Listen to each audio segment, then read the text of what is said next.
شروع اللہ کے نام سے جو بڑا مہربان نہایت رحم والا ہے۔ اے پیغمبر صلی اللہ علیہ وآلہ وسلم، لوگوں سے کہہ دو کہ میرے پاس وحی آئی ہے کہ جنوں کی ایک جماعت نے اس کتاب کو سنا تو کہنے لگے کہ ہم نے ایک عجیب قرآن سنا جو بھلائی کا رستہ بتاتا ہے، سو ہم اس پر ایمان لے آئے اور ہم اپنے پروردگار کے ساتھ کسی کو شریک نہیں بنائیں گے۔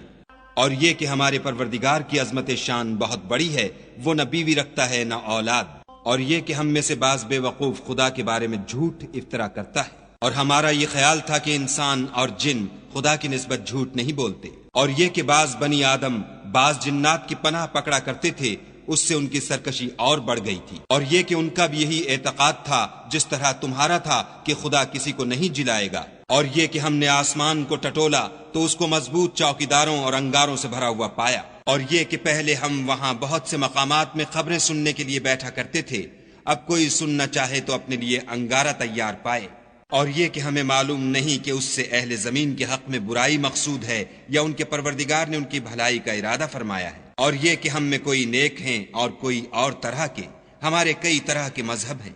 اور یہ کہ ہم نے یقین کر لیا ہے کہ ہم زمین میں خواہ کہیں ہوں خدا کو ہرا نہیں سکتے اور نہ بھاگ کر اس کو تھکا سکتے، اور جب ہم نے ہدایت کی کتاب سنی اس پر ایمان لے آئے، تو جو شخص اپنے پروردگار پر ایمان لاتا ہے اس کو نہ نقصان کا خوف ہے نہ ظلم کا،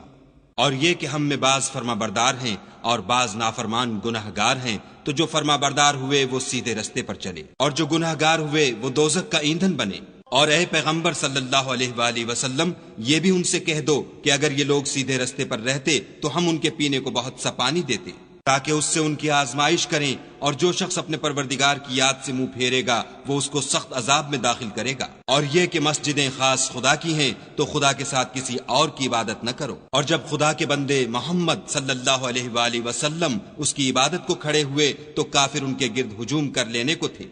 کہہ دو کہ میں تو اپنے پروردگار ہی کی عبادت کرتا ہوں اور کسی کو اس کا شریک نہیں بناتا، یہ بھی کہہ دو کہ میں تمہارے حق میں نقصان اور نفع کا کچھ اختیار نہیں رکھتا،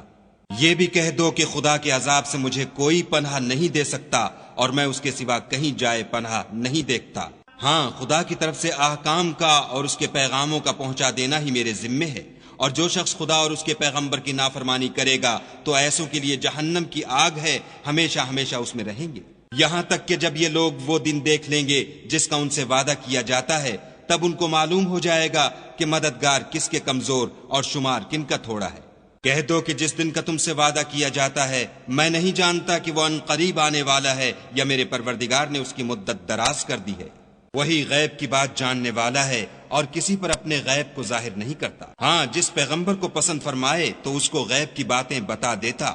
اور اس کے آگے اور پیچھے نگہبان مقرر کر دیتا ہے تاکہ معلوم فرمائے کہ انہوں نے اپنے پروردگار کے پیغام پہنچا دیے ہیں، اور یوں تو اس نے ان کی سب چیزوں کو ہر طرف سے قابو کر رکھا ہے اور ایک ایک چیز گن رکھی ہے۔